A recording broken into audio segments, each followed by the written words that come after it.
વિદ્યાર્થી મિત્રો, આજના લેક્ચરમાં મારી યુટ્યુબ ચેનલમાં આપનું સ્વાગત છે. આજનો લેક્ચર છે આપણો ધોરણ 12 કોમર્સ આંકડાશાસ્ત્ર ભાગ 2, જેમાં ચેપ્ટર નંબર 5 વિકલનના સ્વાધ્યાય 5ના સેક્શન સીના 14થી લઈને 20 દાખલા આજે આપણે સોલ્વ કરીશું. તો સૌથી પહેલા દાખલા નંબર 14. એમાં શું કીધેલું છે કે વિધેય y બરાબર 12 પ્લસ 4x માઇનસ 7x નો સ્ક્વેર એ x બરાબર 2 આગળ વધતું કે ઘટતું વિધેય છે તે આપણે નક્કી કરવાનું છે. તો વિધેય વધતું હોય કે વિધેય ઘટતું હોય તે નક્કી કરવા માટે સૌથી પહેલા તો જે વિધેય આપ્યું હોય તે લખવાનું કે y બરાબર 12 પ્લસ 4x માઇનસ 7x નો સ્ક્વેર. હવે આપેલા વિધેયનું પ્રથમ વિકલન એટલે કે y હોય તો એનું dy upon dx, અને જો f of x લખ્યું હોય તો f ડેશ x કરી દેવાનું. તો 12 અચળ સંખ્યા છે એટલે એનું વિધેય શું થઈ જાય, વિકલન શું થઈ જાય 0. 4x જેમાં x નું વિકલન થાય 1, તો 4 એકા 4 ઓછા 7x સ્ક્વેરનું વિકલન કરવું હોય તો 2 ને આગળની સંખ્યા વડે એટલે કે સહગુણક સાથે ગુણવાના, તો 2 સિત્તા 14, અને x ની જે ઘાત હોય એમાંથી એક ઘાત બાદ કરવાની. તો જવાબ આપણો મળશે 4 ઓછા 14x. 2 માંથી 1 જાય તો 1 એટલે x ની એક ઘાત, જે આપણે લખતા નથી. હવે શેની આગળ ચેક કરવાનું છે, x બરાબર 2 આગળ. તો લખીએ નીચે કે x બરાબર 2 આગળ આપણી જે રકમ છે dy upon dx 4 minus 14x, જેમાં x ની જગ્યાએ શું મૂકી દઈશું 2, તો 4 ઓછા 14 કૌંસમાં 2, 4 ઓછા 14 દુ 28, 4 માંથી 28 જાય તો માઇનસ 24. હવે માઇનસ 24 છે એ 0 કરતાં નાની રકમ એટલે લેસ ધેન 0 આવશે, અને લેસ ધેન 0 આવે એટલે કે આ જે કિંમત આપણે x ની કિંમત મૂકવાથી જે જવાબ મળ્યો એ 0 કરતાં નાની કિંમત છે. માટે આન્સર લખીએ કે x બરાબર 2 આગળ વિધેય ઘટતું છે. જો ગ્રેટર દેન આવે તો વધતું આવે, લેસ દેન આવે એટલે ઘટતું વિધેય છે. હવે જોઈએ દાખલા નંબર 15. તો દાખલા નંબર 15માં કીધેલું છે કે y બરાબર 4x square plus 4x plus 8 તેનું વિકલિત શોધવાનું કીધું છે. સૌથી પહેલા તો વિકલિત શોધી લઈએ. તો પહેલા રકમ y બરાબર 4x square plus 4x plus 8. આનું વિકલિત શોધવાનું તો y નું વિકલિત થશે dy upon dx. હવે 4x સ્ક્વેરનું વિકલિત કરવું હોય તો 2 ને કોની સાથે ગુણવાના, 4 જોડે, તો 2 ચોક 8, અને ઘાતમાંથી 1 ઓછી થઈ જાય તો 2 માંથી 1 જાય તો 1x વધશે. હવે 4x માં x નું વિકલિત શું થશે 1, તો 4 એકા 4, 8 અચળ સંખ્યા છે એટલે એનું વિકલન તો 0 થઈ જાય, જે લખાશે નહીં. તો પહેલો સવાલ એટલે વિકલિત આપણે શોધી લીધું. x ની કઈ કિંમત માટે આ વિકલિત શૂન્ય બને, તો એના માટે આપણે શું કરવું પડશે કે dy upon dx બરાબર 0 મૂકતા. તો dy upon dx ની વેલ્યુ શું મળી આપણને 8x પ્લસ 4, તો એની જગ્યાએ લખી દઈએ 8x પ્લસ 4 બરાબર 0. x શોધવો હોય તો પ્લસ 4 સામે લઈ જઈએ, પ્લસ 4 સામે જાય તો માઇનસ, તો x બરાબર માઇનસ 4 છેદમાં 8. હવે આના છેદ ઉડી જશે, 4 દુ 8, તો x બરાબર શું આવ્યું -1/2. તો x ની -1/2 માટે વિકલિત શું બને, શૂન્ય બને. તો લખી નાખીએ કે માટે x બરાબર -1/2 માટે વિકલિત શૂન્ય બને. આ દાખલા નંબર 15. હવે જોઈએ દાખલા નંબર 16. તો દાખલા નંબર 16માં આપણને એવું કહેવામાં આવેલું છે કે સાબિત કરો કે f of x એટલે કે વિધેય f of x બરાબર x3 plus 5x square plus 3x plus 7 માટે f ડેશ 2 બરાબર 35 થવા જોઈએ. તો એના માટે પહેલાં તો એફ ઓફ એક્સનું નીચે લખી દઈએ કે એક્સ ઘન plus 5x square plus 3x plus 7. હવે આનું પ્રથમ વિકલન એટલે કે એફ ડેશ એક્સ શોધીએ. એક્સનો ઘન છે તો ઘન આગળ આવી જશે અને એક ઘાત ઓછી થઈ જાય તો 3માંથી 1 જાય તો 2. 5x સ્ક્વેરનું વિકલન કરીએ તો 2 આગળ આવશે, 2 પંચા 10 અને ઉપરથી એક ઘાત ઓછી થઈ જાય, 2માંથી 1 જાય તો 1x રહેશે. પ્લસ અહીંયા એકલો x છે તો એકલા xનું વિકલન શું થાય? 1. તો 1 તરી 3. 7 અચળ સંખ્યા છે એટલે એનું વિકલન શું થઈ જાય? 0, જે આપણે લખવાની જરૂર નથી. તો આપણું પ્રથમ વિકલિત મળી ગયું. સાબિત શું કરવાનું છે કે એફ ડેશ 2 બરાબર 35. તો જ્યાં x દેખાય ત્યાં 2 લખી દઈશું. તો 3 કૌંસમાં 2નો સ્ક્વેર પ્લસ 10 કૌંસમાં 2 વત્તા 3. 2નો વર્ગ કેટલો થશે? 4. 10 દુ 20 વત્તા 3. 3 ચોક 12. 20 અને 3 23. તો 23 અને 12 કેટલા થાય? 35. તો લખી દઈએ કે માટે એફ ઓફ 2 બરાબર 35 સાબિત થઈ ગયું. હવે જોઈએ દાખલા નંબર 17. દાખલા નંબર 17માં આપણને શું કીધું છે કે જો એફ ઓફ એક્સ બરાબર 3x સ્ક્વેર પ્લસ 3, તો અહીંયા લખી દઈએ એફ ઓફ એક્સ બરાબર 3x સ્ક્વેર પ્લસ 3 હોય તો એક્સની કઈ કિંમત માટે એફ ડેશ એક્સ બરાબર એફ ઓફ એક્સ થાય? એફ ઓફ એક્સ આપેલા છે, એફ ડેશ એક્સ આપેલા નથી, તો આપણે શોધવા પડશે. તો એફ ડેશ એક્સ એટલે કે આનું વિકલન કરવું પડશે. 3xની 2 ઘાત, ઘાત આગળવાળા જોડે ગુણાય, 2 તરી 6 અને એક્સની જેટલી ઘાત હોય એમાંથી 1 ઓછી થઈ જાય તો 2માંથી 1 જાય તો 1x વધે. 3 કેવી સંખ્યા છે? અચળ સંખ્યા. અચળ સંખ્યાનું વિકલન હંમેશા 0 થાય માટે લખાશે નહીં. તો એફ ડેશ એક્સ શું મળ્યું આપણને? 6x. હવે આ જે સરખામણી આપી છે સરખામણી કરીશું એટલે એક્સની કિંમત મળશે. તો હવે એફ ડેશ એક્સ બરાબર એફ ઓફ એક્સ. તો એફ ડેશ એક્સ કેટલા મળ્યા? 6x. એફ ઓફ એક્સ કેટલા છે? 3x square plus 3. 6x સામે જશે તો માઇનસ થઈ જાય અને આની વચ્ચે આવી જશે, માઇનસ 6x પ્લસ 3 બરાબર 0. હવે સમીકરણને 3 વડે ભાગી દઈશું. તો 3 વડે ભાગીએ તો એક્સ સ્ક્વેર ઓછા 6 ને 3 વડે ભાગીએ તો 2x અને 3 ને 3 વડે ભાગીએ તો 1 બરાબર 0. હવે આના આપણે અવયવ પાડવાના છે. તો એકના એવા અવયવ કે જેનો સરવાળો 2 આવે તો 1 એકા 1, તો x square minus x minus x, 2xના 2 ભાગ પડી ગયા, 1x 1x વત્તા 1 બરાબર 0. પહેલા 2માંથી કોમન શું નીકળશે? x. વધશે શું? x minus 1. એક્સની 2 ઘાત હતી, 1 બાર 1 અંદર, x આખો કોમન લઈ લીધો તો 1 વધ્યા, ઓછા બંનેમાં કશું કોમન નથી તો 1, પણ 12 માઇનસ છે એટલે અંદર પ્લસના શું થઈ જશે? માઇનસ નિશાની બદલાઈ જાય. હવે 2 બ્રેકેટ કોમન આવી ગયા તો x માઇનસ 1 અને અહીંયા કોમનમાંથી પણ શું બનશે? x minus 1. x માઇનસ 1 બરાબર 0 અને x માઇનસ 1 બરાબર 0. માઇનસ 1 સામે જાય તો શું થઈ જાય? પ્લસ 1. અહીંયા પણ સેમ, માઇનસ 1 સામે જશે તો શું થઈ જશે? પ્લસ 1. એટલે કે એક્સની કઈ કિંમત? 1 માટે એફ ડેશ એક્સ બરાબર એફ ઓફ એક્સ થાય.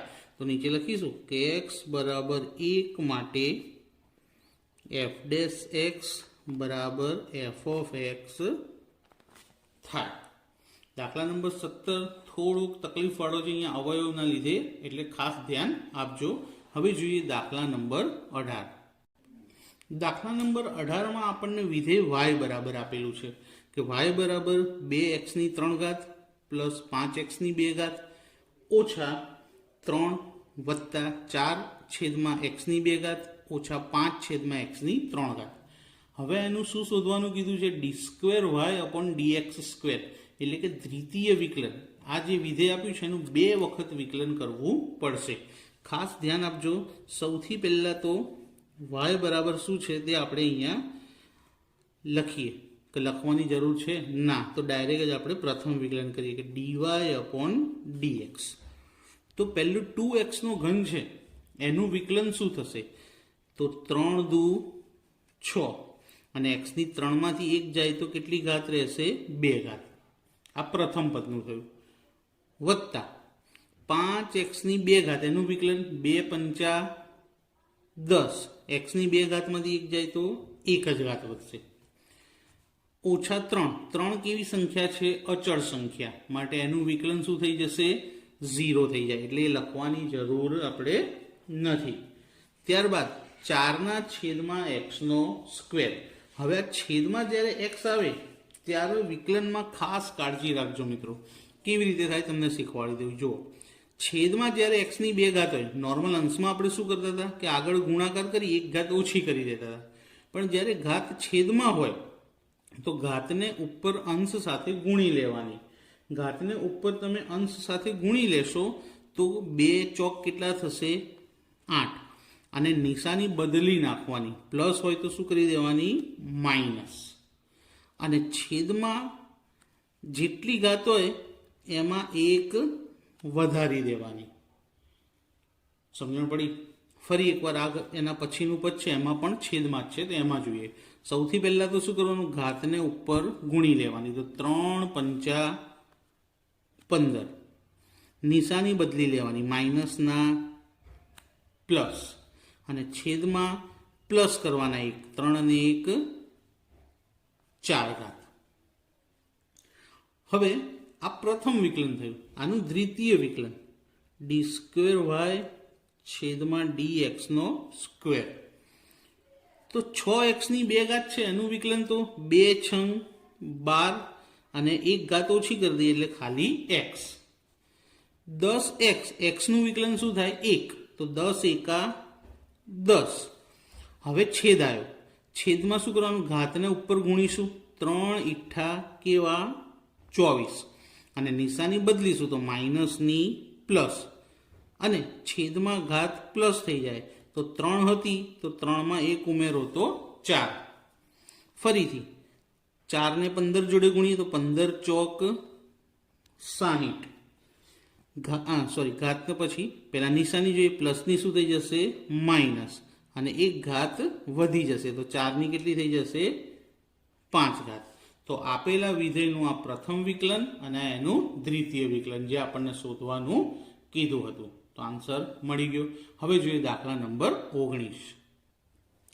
દાખલા નંબર 19માં શું કીધું છે કે જો y બરાબર √x + 1/√x હોય તો d2y/dx² મેળવો. એટલે કે આમાં પણ દ્વિતીય વિકલન મેળવવાનું કીધું છે, પણ રકમ થોડીક ટફ આપેલી છે. તો સૌથી પહેલા આપણે y લખીએ અને આ વર્ગમૂળ કાઢીને લખીએ કે x ની 1/2. વર્ગમૂળ કાઢી દઈએ એટલે કેટલી ઘાત લખાય? 1/2 વત્તા 1/x ની 1/2. હવે 1/2 ઘાત છે તો એને આપણે શું કરીએ? અંશમાં લઈ જઈએ. તો y બરાબર x ની 1/2 વત્તા છેદની ઘાતને ઉપર લઈ જઈએ તો કેવી થઈ જાય? માઇનસ થઈ જાય. પ્લસ હોય તો માઇનસ થઈ જાય, માઇનસ હોય તો પ્લસ થઈ જાય. તો હવે આનું પ્રથમ વિકલન કે dy/dx. ઘાત આગળ આવી જાય તો 1/2 આગળ આવશે અને x ની જે ઘાત છે એમાંથી 1 શું કરવાનો? બાદ. અહીંયા આગળ ઘાત આગળ આવશે તો ઘાત કેવી છે? માઇનસ. તો માઇનસ પ્લસ માઇનસ 1/2 અને x ની જે ઘાત છે એમાંથી 1 શું કરીશું? બાદ. -1/2 માંથી 1 બાદ કર્યો. અહીંયા પ્લસ હતા તો +1/2 માંથી 1 બાદ કર્યો. હવે બાદ બાકી છેદમાં તો 2. 1 ની સાથે ગુણાકાર કરીએ તો એનું એ જ આવશે અને ઘાત 1 માઇનસ 2 એકા 2 અને છેદમાં પણ 2. ચોકડી ગુણાકાર કર્યા. 2 ને 1 સાથે ગુણી લીધા. ઓછા અહીંયા પણ છેદમાં કેટલા છે? 2 અને ઘાતમાં જોઈએ ચોકડી ગુણાકાર ફરી અહીંયા એકડો કેવો છે માઇનસ, તો -1 ઓછા 2 એકા 2 અને છેદમાં કેટલા છે 2, તો ઘાત કેટલી થશે એક્સની 1માંથી 2 જાય તો -1/2 અને છેદમાં 2 ઓછા અહીંયા એક્સની કેટલી ઘાત બનશે -1 અને -2 કેટલા થાય -3/2 અને આખાના છેદમાં પણ કેટલા છે 2. તો આ મળ્યું આપણને dy/dx. હવે આનું દ્વિતીય વિકલન ફરીથી, તો d2y/dx², ઘાત આગળ આવી જશે, કેવી ઘાત છે માઇનસ, તો -1/2 ઇન્ટુ એક્સની જે ઘાત આપેલી છે એમાંથી 1 શું કરી દઈશું બાદ, અને છેદમાં શું હતું 2 હતા. હવે બીજામાં ઘાત કેટલી આપી છે -3/2, તો માઇનસ અને અહીંયા પણ માઇનસ, તો માઇનસ માઇનસ પ્લસ 3/2 ઇન્ટુ એક્સની જે ઘાત છે 3/2 એમાંથી 1 શું કરી દઈશું બાદ, અને છેદમાં શું હતા 2, છેદમાં 2 દુ 4, આગળ કઈ નિશાની માઇનસ, એક્સની જે ઘાત છે એનો ચોકડી ગુણાકાર કરવો પડશે બાદબાકી માટે, તો -1 અને 2 એકા 2 કેવા માઇનસ અને આખાના છેદમાં 2 વત્તા 3 અને છેદમાં 2 દુ 4, એક્સની ઘાત -3 ઓછા 2 એકા 2, ફરીથી ચોકડી ગુણાકાર કર્યો છેદમાં 2. અહીંયા ઉપર કશું નથી તો ફરી માઇનસ, તો -1 અને -3 કેટલા થશે, સોરી -1 અને -2 કેટલા થશે -3 છેદમાં 2 આખાના છેદમાં 4 વત્તા 3 એક્સની -3 અને -2 કેટલા થાય -5 છેદમાં 2 અને છેદમાં 4. હવે એક્સની ઘાત માઇનસ ના રખાય એટલે એને પ્લસ કરી દઈશું નીચે લાવીને, ઉપર કશું નહીં વધે તો 1 છેદમાં 4 એક્સની 3/2, કારણ કે ઘાત પ્લસ થઈ ગઈ નીચે આવી એટલે માઇનસની પ્લસ, વત્તા 3 છેદમાં 4 એક્સની કેટલી ઘાત 5/2, અંશમાંથી છેદમાં લાવે એટલે માઇનસની પ્લસ થઈ ગઈ. તો આ આપણને દ્વિતીય વિકલન મળ્યું. થોડો વધારે ટફ દાખલો છે, જો પરીક્ષાની અંદર પૂછાય તો ગણતી વખતે થોડીક તકલીફ પડશે, પણ ખાસ ધ્યાન આપજો, છે સરળ, ચોકડી ગુણાકાર જ કરવાના છે, વધારે કશું કરવાનું નથી. તો ખાસ ધ્યાન આપજો. આ તમારો વિભાગ સીનો ટફ અને અઘરો, જેમ કે ભાઈ મોસ્ટ ટાઈમ બી દાખલો આને ગણી શકાય કે પેપરની અંદર એક દાખલો એવો મૂકશે જ કે જેનો જવાબ લાવવામાં તકલીફ ઊભી થાય, તો આવો મૂકી શકે છે સી વિભાગમાં.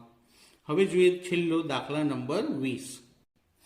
દાખલા નંબર 20ની અંદર આપણને એકમ દીઠ ઉત્પાદન ખર્ચનું વિધેય, એટલે કે ઉત્પાદન ખર્ચનું વિધેય સી આપેલું છે.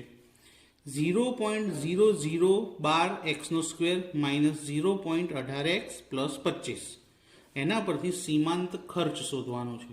એકદમ સિમ્પલ હોય. સીમાંત ખર્ચને આપણે શું કહીએ છીએ, જો કે સીમાંત ખર્ચ બરાબર dc/dx, એટલે કે આપણને જે ખર્ચનું વિધેય આપ્યું છે એનો ફક્ત વિકલન કરવાનું છે.